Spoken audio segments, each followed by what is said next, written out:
ma foi, ma religion.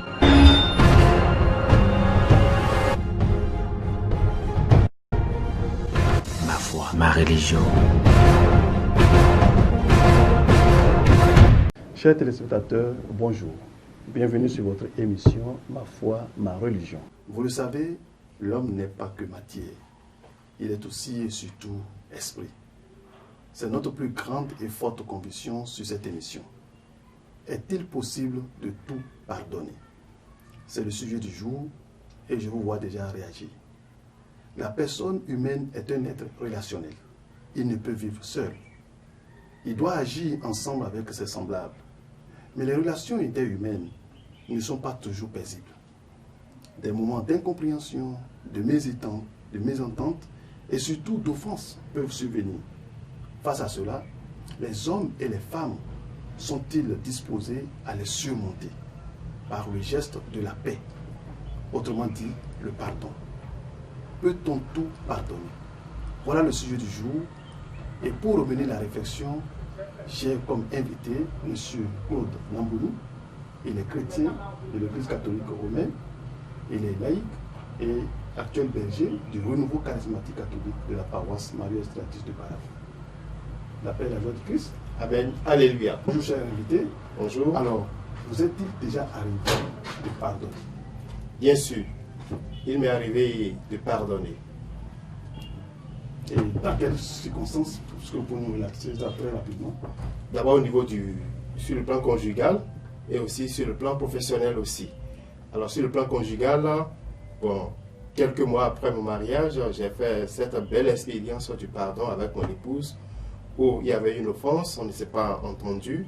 Bon, chacun est resté de son côté, mais on ne pouvait pas vivre comme ça. Donc cela nous a amené, et par le concours des circonstances, à vraiment faire cette belle expérience du pardon.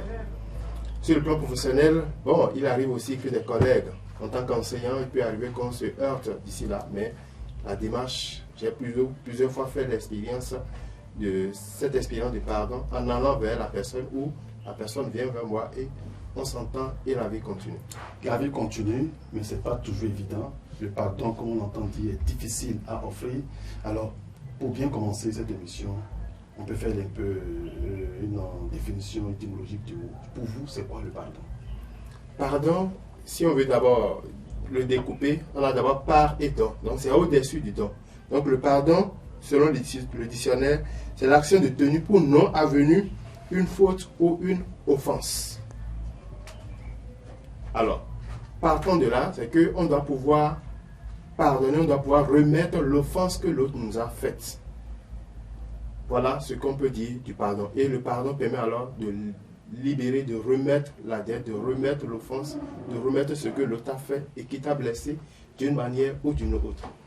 Voilà, vous le dites bien, le pardon, c'est cette offense sur laquelle on ne se base plus pour entrer en relation avec l'autre. On essaie de se libérer pour pouvoir aller vers l'autre, pour que l'autre puisse venir vers soi.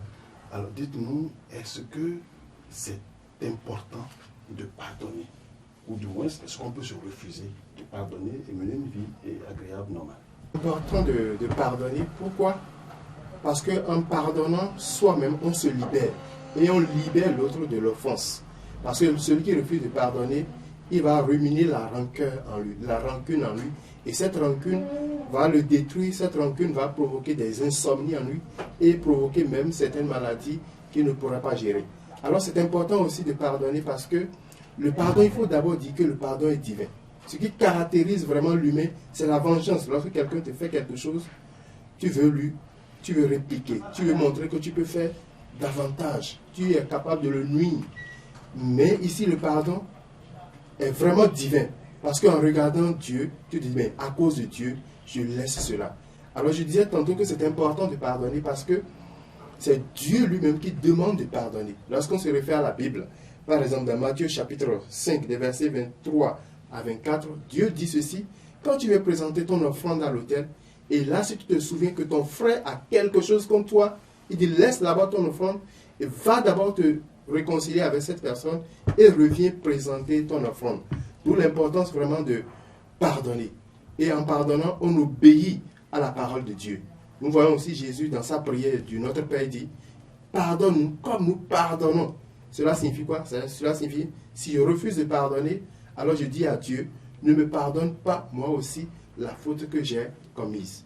Et bien qu'on puisse avoir raison, est-ce que c'est important d'accorder ce pardon-là? Parce que dans la plupart des circonstances, c'est que la personne a bien raison et on lui demande encore d'accepter le pardon que l'autre vient lui demander. Est-ce que quand on a raison, par exemple, on ne peut pas se dire, bon, je n'ai rien fait de mal, alors je ne pardonne pas? Bien qu'on ait raison, c'est important de pardonner parce que quand on ne pardonne pas, on bloque soi-même des grâces que Dieu pouvait nous donner et on bloque aussi les grâces au niveau de l'autre. En pardonnant, je disais tantôt, on se libère soi-même de l'offense. On se libère soi-même de l'offense. Donc c'est important vraiment de pardonner. Et quelle que soit la situation, il est vraiment important de pardonner. Je me souviens de cette scène-là qui s'est produite où il y avait une veuve dont l'enfant était en train de jouer sur un terrain.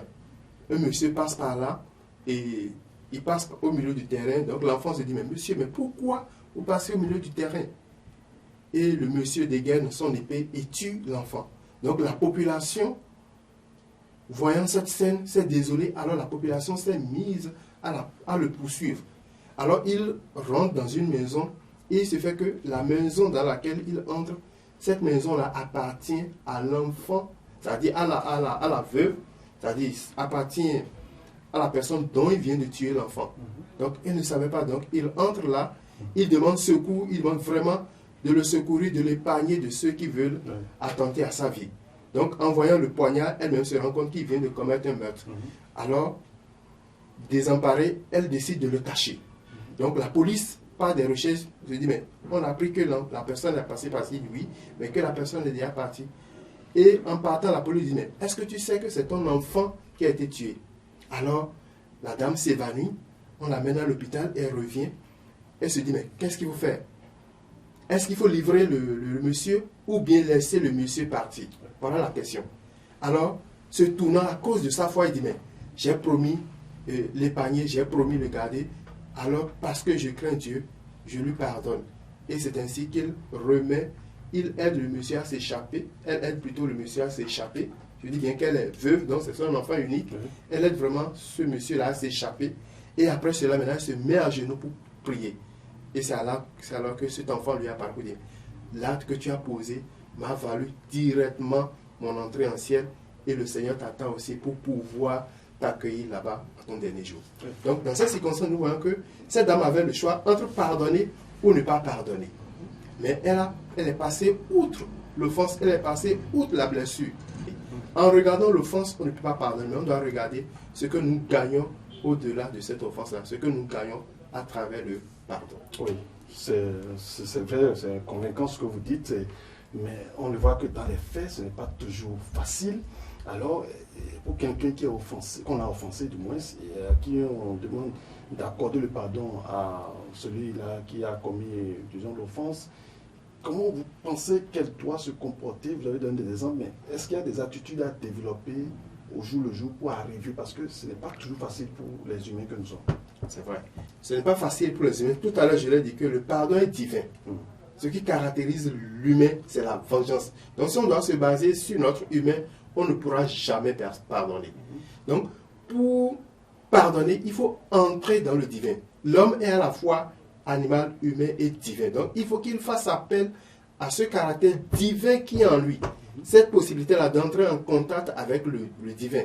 Et alors, il pourra alors pardonner en se basant sur cela. Donc, c'est l'aide de Dieu qui permettra à la personne de vraiment pardonner. Alors, sinon, humainement, on ne peut pas pardonner. Vous l'avez dit tout à l'heure, ce monsieur qui a commis ce meurtre et qui a cherché à se réfugier dans cette maison, qui est la maison de la dame qui a perdu son enfant, et la police est venue. Est-ce que le pardon exclut le sens de la justice? Est-ce que parce qu'il doit pardonner, on ne doit pas rendre justice? Oui. C'est vrai, il y a le pardon, il y a la justice. Mais la justice divine est meilleure que la justice humaine. Nous voyons que la justice humaine aurait été de confier ce monsieur-là à la police. mais il a laissé partir. Donc elle a craint plutôt la justice. Est-ce que le fait de laisser le monsieur aller à la police exclut la possibilité de pardonner? À mon sens, non. Pas du tout. Voilà. Parce qu'on l'a vu avec le pape Jean-Paul II qui a pardonné son maîtrier, celui qui a tenté à s'arrêter. Même aller jusqu'en prison pour lui rendre visite, pour que ce dernier se confesse même auprès de lui. Donc, mais ça n'empêche pas que ce monsieur puisse faire la prison. Ça veut dire, est-ce que le pardon exclut le sens de la justice? Pas du tout. Donc c'est important aussi de pardonner, mais il faut aussi la justice. Mais aussi, je précise que la justice divine est toujours meilleure. Il faut éduquer les enfants, il faut éduquer les jeunes à pouvoir pardonner. Cela commence déjà à la maison. Lorsque l'un blesse l'autre, il faudrait qu'il, déjà à partir des parents, parce que les parents sont vraiment des éducateurs, lorsque l'enfant voit faire, lui aussi pourra copier cela. Donc que le papa, lorsqu'il offense son épouse, soit en mesure de dire, mais ah chérie, excuse-moi, je t'ai offensé, je te demande pardon. L'enfant, en voyant cela, prenant déjà son papa comme le Tout-Puissant dans la maison, pour lui dire, ah, il peut arriver que papa aussi se trompe et qu'il présente des excuses, qu'il demande pardon. Alors cela va éduquer l'enfant déjà à pouvoir copier cela. Demander pardon à son épouse. À son épouse. Mais est-ce là aussi, ça peut arriver qu'il demande pardon à ses enfants aussi? Bien sûr, il peut arriver qu'on demande pardon. Parce que lorsque vous tapez l'enfant justement, vous vous rendez compte par exemple que ah, c'est une injustice. Soyez capable de dire, ah, mon enfant, je te demande pardon. Moi-même, il m'est arrivé de le faire. Okay. À un moment donné, avec mon enfant à la maison, j'ai manqué 5 000 francs. Alors on était convaincus que c'était la fille qui a pris cela. Okay. Et je l'ai tapé, je l'ai corrigé pour cela. Mais après, on a retrouvé la somme. Voilà. Alors on s'est tourné vers la petite pour dire, bien, on t'avait tapé, je t'avais tapé injustement. Alors, je te demande pardon pour cela. Très bien. Alors, merci beaucoup, monsieur Claude Namboni. Je reviens à vous tout à l'heure, mais vous savez, le sujet, il est intéressant. On a souhaité aussi que les populations puissent nous dire ce qu'elles pensent de ce sujet, le pardon. Est-ce qu'on peut pardonner? Est-ce qu'on peut tout pardonner? Mesdames et messieurs, voici le Vox Populis que nous avons eu à réaliser. Suivez plutôt. Est-ce qu'on peut tout pardonner? Bon, moi, disons moi, en tant qu'un chrétien, je peux dire oui. N'importe mal que quelqu'un t'a fait dans la vie, là, tu peux pardonner. Selon moi, dans la vie, on ne peut vraiment pas tout pardonner. C'est impossible pour le commun des mortels. Il y a des mal qu'on ne peut pas oublier. Donc ça fait que j'estime qu'on ne peut pas tout pardonner. Parce que tout dépend, le pardon, avant qu'on le pardonne, tout dépend de l'acte que la personne a eu à poser à votre endroit. Bon, on ne peut pas tout pardonner parce que bon, il y a certaines situations, bon, quand ça arrive, il faut prendre beaucoup de temps avant de réfléchir s'il faut pardonner ou pas. Mais comme Dieu a dit de pardonner, il nous a pardonné nous autres. Il faut... Cette question, c'est un peu compliqué à répondre. J'ai un peu de difficulté à répondre à cette question. Hein, parce que pour moi, on ne peut pas tout pardonner. Il y a certaines choses qu'on ne peut pas tout pardonner. Retour sur ce plateau, monsieur Claude Namboni, nous parlions du pardon. Vous avez suivi avec nous la réaction des populations. Certains qui trouvent que le pardon c'est important, ou d'autres c'est difficile. Surtout quand ça dépend aussi de ce qu'on vous a fait comme offense. Alors, au-delà de tout ça, quel conseil, de façon très pratique, vous avez à donner à nos amis téléspectateurs qui nous suivent en ce moment? Alors, comme conseil que je voudrais leur donner, c'est de comprendre d'abord que le pardon est divin. Et lorsque vous êtes offensé, tournez-vous vers Dieu. Dieu est capable de réaliser en nous des miracles. Parce qu'il ne faut pas oublier aussi, il ne faut pas oublier qu'au même moment que nous, parfois, nous trouvons que c'est difficile de pardonner, nous aussi nous pouvons commettre des offenses, nous pouvons offenser d'autres personnes, et à notre tour, on aurait aimé que la personne accepte notre pardon, n'est-ce pas? Voilà, c'est ça. Donc pour pardonner, il faut aussi comprendre que nous-mêmes, les fautes que les offenses que nous avons subies, nous pouvons aussi faire subir ces offenses-là aux autres. Et nous aimerions qu'on nous pardonne. Donc de cette manière que nous aimerions que les autres nous pardonnent, il faut que nous fassions l'effort de pardonner à ces personnes-là les offenses. Donc c'est important aussi, comme je le disais, de demander l'aide de Dieu. Et lorsqu'on demande l'aide de Dieu, Dieu vient toujours à notre secours. Et comprendre que je ne pardonne pas simplement pour mon propre bien. C'est d'abord pour mon propre bien que je pardonne. Parce qu'en pardonnant, je me libère moi-même de l'offense que l'autre m'a faite. Je pourrais être libre. Je ne pourrais pas, en le voyant, dévier. Non, je pourrais le regarder. Je pourrais aller vers lui et je vais gagner une paix intérieure en moi. Je vais gagner une paix intérieure en moi et gagner beaucoup d'autres grâces que Dieu pourrait me donner. Alors je ne vais pas bloquer ces grâces-là à cause de l'offense. Je vais regarder plutôt les bénédictions, les grâces que je peux recevoir de Dieu et accepter, pardonner. Alors pour le faire, il faut d'abord se tourner vers Dieu. Ensuite, regarder les avantages que nous avons et laisser tomber, laisser passer cela. Se dire, mais je pouvais être à la place de celui qui m'a offensé. Et alors, laisser tomber et avancer tout simplement. Voilà, laisser tomber et avancer. Je ne sais plus s'il y a une meilleure expression sur cette émission. Laisser tomber et avancer parce que la vie réserve encore des surprises plus agréables pour nous. Il faut préciser que le pardon n'est pas une manière d'encourager l'autre à persévérer dans l'erreur, dans le fond, parce que celui qui offense n'est jamais heureux. Mesdames et messieurs, c'est la fin de cette émission qui a porté essentiellement sur le pardon. Je vous vois réagir. Ce n'est pas facile de pardonner, mais nous vous exhortons à faire le pas. Et il suffit de commencer un jour pour que les jours à venir, on puisse se poursuivre avec. Merci de nous avoir suivis. Portez-vous bien et à la prochaine.